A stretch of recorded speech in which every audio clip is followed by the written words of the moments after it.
Hi everyone, welcome back to our new YouTube video. एंड आज की वीडियो में हम डिस्कस करेंगे एक अनदर क्यू कार्ड टॉपिक जो मई से अगस्त की लिस्ट में है। Describe a time when you helped a child and you should say when it was, how did you help him and her, why did you help him और her and explain how you felt about it.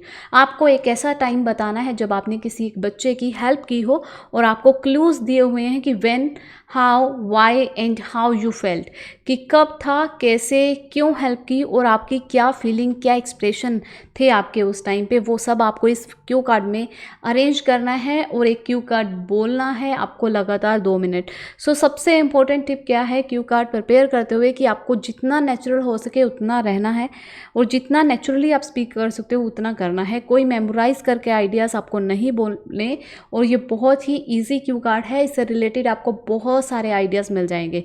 For example कि आप किस तरह की helps बोल सकते हो, पहले मैं आपको वो एक्सप्लेन कर देती हूँ।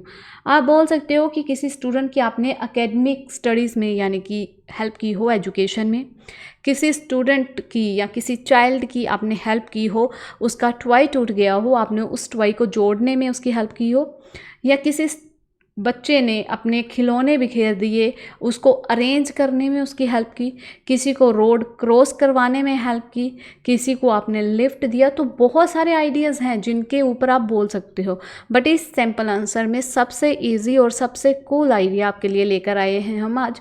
वीडियो में एंड तक जरूर बने रहिएगा। अगर आप इस चैनल पर नए हैं तो आपसे एक ही रिक्वेस्ट है कि चैनल को सब्सक्राइब कर लीजिए, बेल आइकन को प्रेस कर लीजिए बहुत सारी अपडेट्स के लिए और नई नई वीडियोस के लिए। अगर आपको वीडियो अच्छा लगता है, अगर आपको हमारा कंटेंट अच्छा लगता है तो प्लीज़ वीडियो को ज़्यादा से ज़्यादा शेयर कीजिए अदर प्लेटफॉर्म्स पे, और वीडियो को लाइक और अपने फीडबैक ज़रूर हमारे साथ शेयर कीजिए।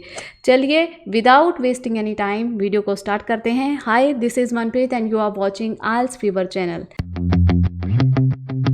Let's get started, and today's topic is describe a time when you helped a child, and simple answer of this cue card is I have always been interested in helping others because in this way I feel inner satisfaction। कि मैं हमेशा ही interested रहता हूँ या रहती हूँ दूसरों की हेल्प करने में, क्योंकि इस तरीके से मुझे जो है इनर सेटिस्फेक्शन मिलती है।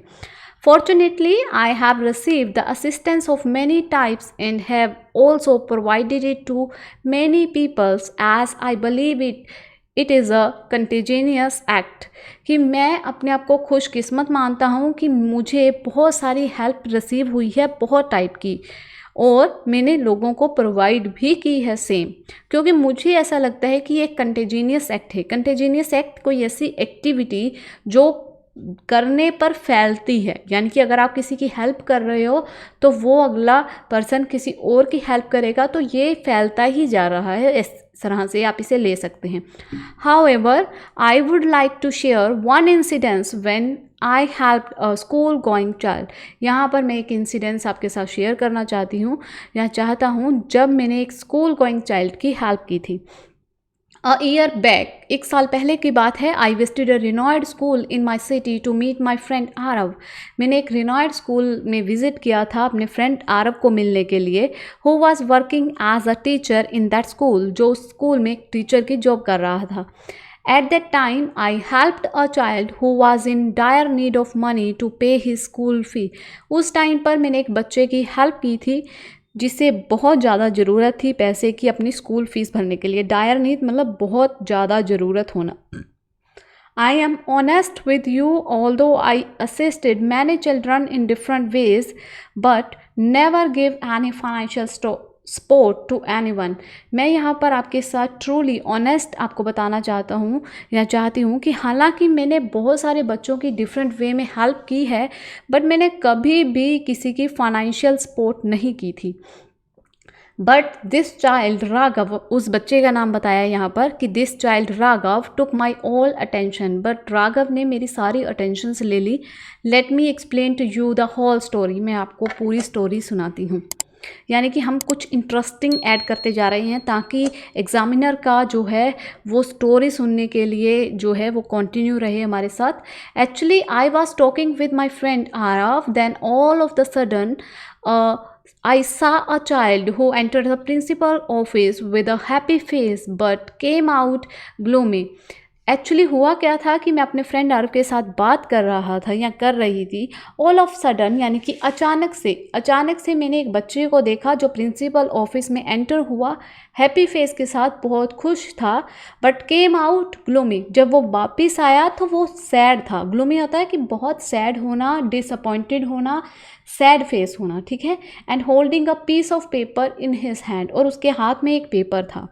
I continuously saw this child and assumed what happened to him and why he looked so disappointed. मैं continuously उस बच्चे को देखी जा रही थी या जा रहा था और assume करने लगा, और मैं ये सोचने लगा या लगी कि क्या हुआ होगा उसके साथ, क्यों वो इतना उदास दिख रहा है। After 5 minutes he was still standing outside the main office. 5 minute गुजर चुके थे पर फिर भी वो लड़का जो है वहीं पर मेन ऑफिस के बाहर ही खड़ा था। I witnessed the whole scene and could not stop myself from asking him why he was so sad and disappointed.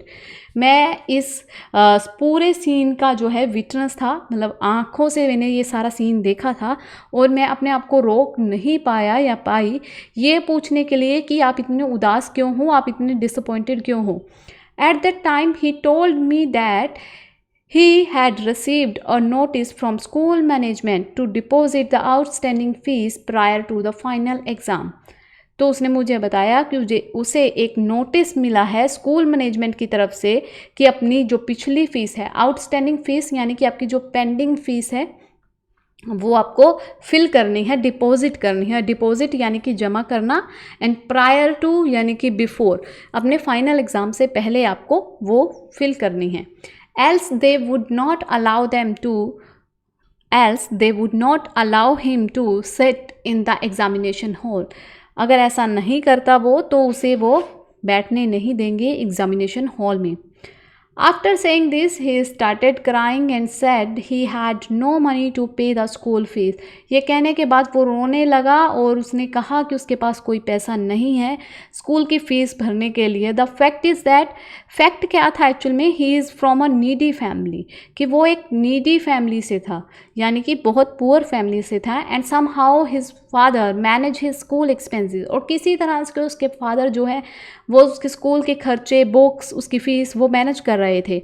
Unfortunately to one priors, 2 महीने पहले हिज फादर एक्सपायर्ड, उसके फादर जो थे वो एक्सपायर्ड हो गए थे, उनकी डेथ हो गई थी। And his family lost their financial support, उसकी फैमिली ने जो है फाइनेंशियल सपोर्ट खो दी थी, because his father was the only bread earner in his family, because उसके फादर ही जो हैं एक कमाने का जरिया थे उनकी फैमिली में।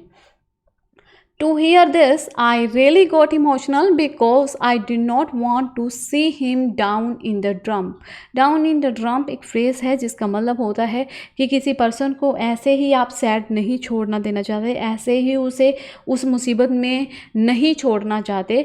कि ये सब सुनने के बाद जो है मैं इमोशनल हो गई और मुझसे रहा नहीं गया कि मैं उसे इसी मुसीबत में ऐसे ही छोड़ दूं, and not be able to take the final exam just because of not paying the school fee in time, और सिर्फ इस वजह से कि उसके पास पैसे नहीं हैं पे करने के लिए स्कूल फ़ीस, और इसलिए उसे बैठने नहीं दिया जाएगा। So at the exact moment, उसी सेम मोमेंट पे I decided not only to pay his pending school fees but also to take responsibility for bearing his monthly school expenses.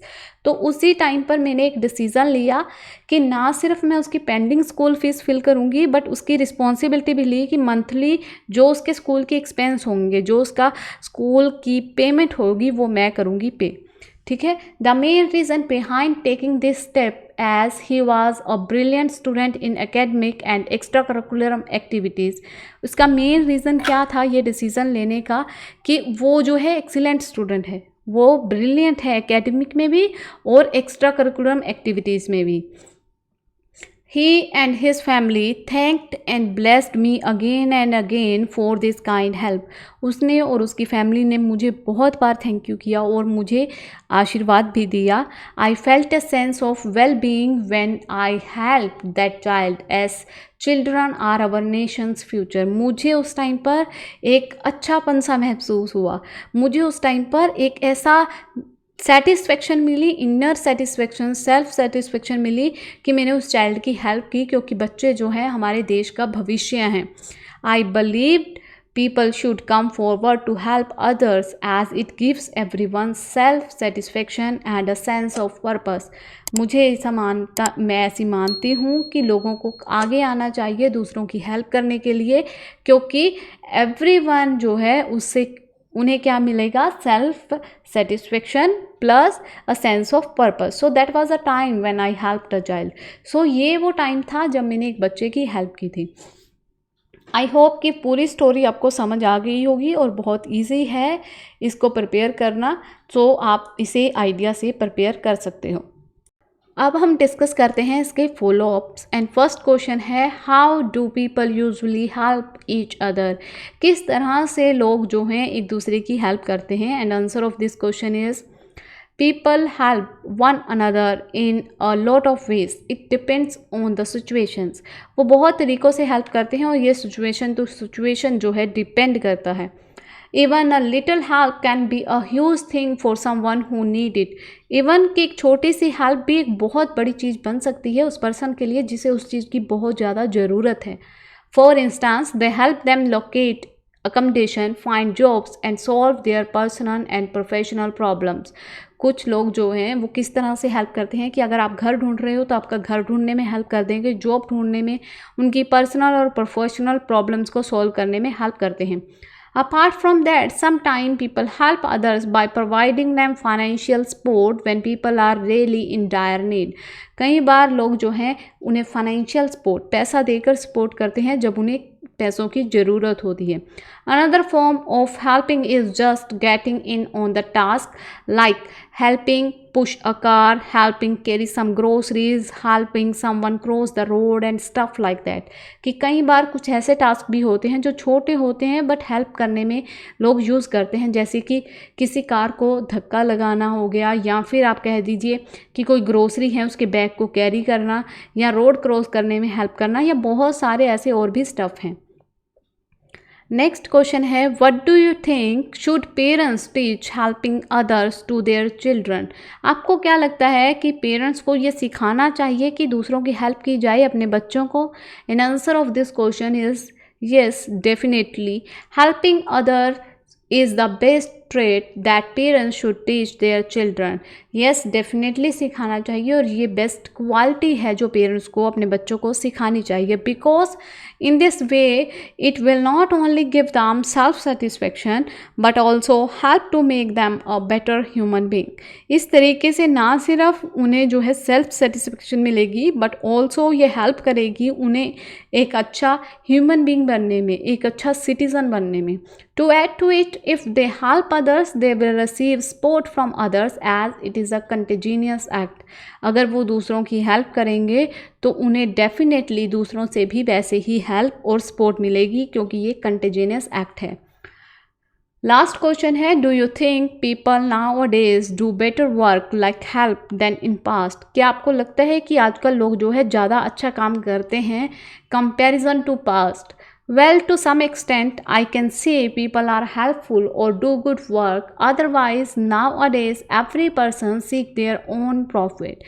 कुछ हद तक मुझे लगता है कि आजकल लोग जो हैं वो हेल्पफुल हैं और अच्छा काम करते हैं, बट ज़्यादातर लोग जो हैं आजकल अपना प्रॉफिट देखते हैं।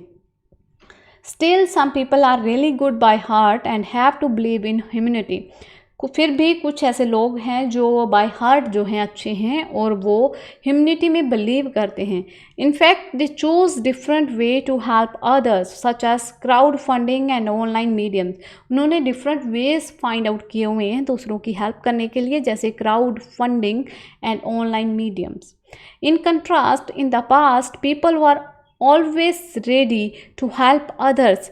पर पास्ट की अगर बात की जाए तो लोग हमेशा ही तैयार रहते थे दूसरों की मदद करने के लिए, because they knew the value of help. क्योंकि उन्हें जो है वैल्यू पता थी हेल्प की। They knew if they did something for someone one day it would come back to them with a reward. उन्हें पता था कि अगर वो कुछ करेंगे दूसरों के लिए तो एक दिन वो कभी ना कभी वापस ज़रूर आएगा और एक रिवार्ड के साथ वापस आएगा। सो ये था follow up and Q card. I hope कि आज की वीडियो आपके लिए इन्फॉर्मेटिव रही हो। अगर हमारा कंटेंट आपको अच्छा लगता है तो प्लीज़ लाइक शेयर ज़रूर कर दीजिए और कमेंट सेक्शन में अपने कीमती फीडबैक जो है वो ज़रूर शेयर कीजिए।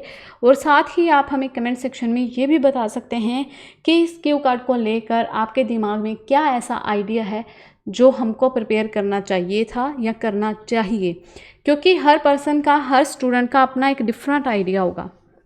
अगर आप अपना आइडिया कमेंट सेक्शन में शेयर करते हो कि हमारा आइडिया ये है कि किस तरह से हम हेल्प कर सकते हैं, तो एक आइडिया मैंने आपके साथ शेयर किया है, एक आइडिया आप हमारे साथ शेयर कीजिए कमेंट सेक्शन में कि मेरा आइडिया ये है। सिंपली लिखकर कि मनी देकर, एजुकेशन, क्रॉसिंग द रोड, इस तरह से आप लिखकर शेयर कर सकते हैं। उससे क्या होगा कि बहुत सारे देखते ही देखते, फॉर सपोज कि अगर 10 स्टूडेंट्स ने कमेंट किया तो 10 आइडियाज़ प्लस ये वाला आइडिया ना 11 आइडियाज़ आपके पास हो गए। सो डिफरेंट 11 आइडियाज़ होंगे और एग्ज़ाम में अगर आप डिफरेंट आइडियाज़ बोलोगे ना तो आपका स्कोर जो है बहुत अच्छा आएगा। सो प्लीज़ कमेंट सेक्शन में अपने अपने आइडियाज़ हमारे साथ शेयर कीजिए ताकि दूसरे स्टूडेंट्स की भी हेल्प हो सके। आई होप कि आज की वीडियो आपके लिए इन्फॉर्मेटिव रही होगी। लाइक शेयर एंड सब्सक्राइब जरूर कर दीजिए, साथ ही बेल आइकन को प्रेस कर लीजिए for more updates. See you in the next video.